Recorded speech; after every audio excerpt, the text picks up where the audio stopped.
Hi guys, welcome back to my channel Cook with Ira, and on today's episode I want to show you how to make a dish called Aloo Bodi Taama. It's a stew which has a very sour taste. It definitely has an acquired taste, but once you get used to the flavor and the smell and the taste, it's something that you're gonna start craving. At least for me, that's what happens. So yeah, it's a great stew that you can enjoy during these cooler months. So let's go over the ingredients so we can get started. Okay, so for this dish, you're going to need obviously some bamboo shoots. This is the bamboo shoots that is brined, and this is some potatoes that I have peeled and cut into cubes, black-eyed peas soaked overnight, some tomatoes diced. This is chicken bouillon. This is optional. If you are a vegetarian, you can omit it, but I feel like it adds an extra flavor to the dish, so I kind of like to use it, but again, it's optional. This is cumin and coriander powder mix, some turmeric powder, paprika powder, red chili powder, some cumin seed, salt to taste, garlic paste.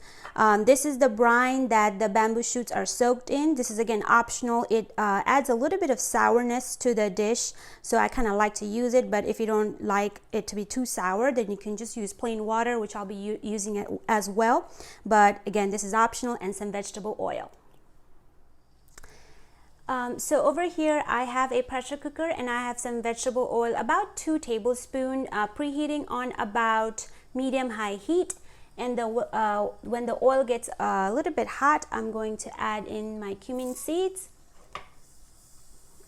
and then I'm going to add in my bamboo shoots. So now I'm going to cook this for about 2 minutes. I'm just trying to get some color out of it, and we're going to add in the potatoes. So 2 minutes in, adding in the potatoes and the black-eyed peas. Now again, cook this for about 5 minutes, and we're going to add in the spices. Okay, so it's been a few minutes. Let's add in the spices. So all the red chili powders, the garlic paste, the chicken bouillon that I like to crush a little bit. Add that in. A good pinch of salt. Now if you're using the chicken bouillon, just be aware of using a little bit less salt because that is salty, the chicken bouillon. Now I'm going to cook this for another few minutes, and then I'll show you the next step. Okay, so it's been a few minutes and I can already smell the spices have cooked a little bit because I can smell it. It doesn't have raw smell to it anymore. I'm gonna add in the tomatoes. I'm gonna turn my heat to medium, from medium-high, and then let the tomatoes cook for a little bit before we add in the water. It looks and smells amazing already. So now we're going to add in the brine, which is again optional, just adds an extra sourness, and then a little bit of water.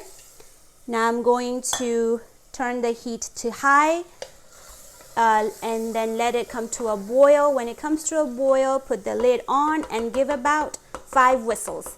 And after you get the 5 whistles, turn the heat off and let it cool completely. Let the pressure release on its own, and then we'll open it and I'll show you the next step.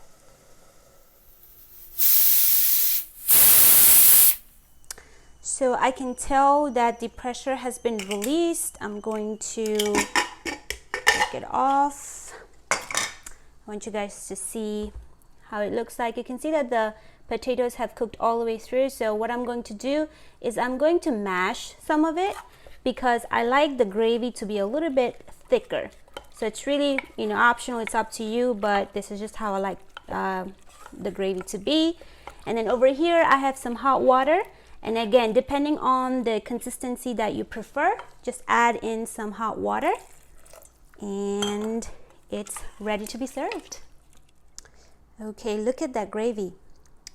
It looks really good. So let's try a little bit here. A little bit of, can you tell my mouth is salivating? going to be really hot.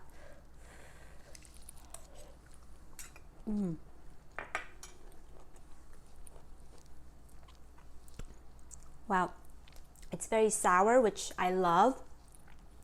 Like perfect spiciness. Like if you want a little bit more spicy, you can always add green chilies.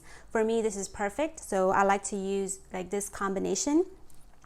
And just really hearty, very comforting. Like I said, during the cooler months, this is a great dish. You can enjoy it with rice. You can use it like enjoy it as is, especially during this desert. I hope you will give this recipe a try. If you do, let me know how it worked out in the comment section below. If you have any questions or comments, do not forget to leave in the comment section below. And yeah, thank you for watching today, and I'll see you on my next video. Bye.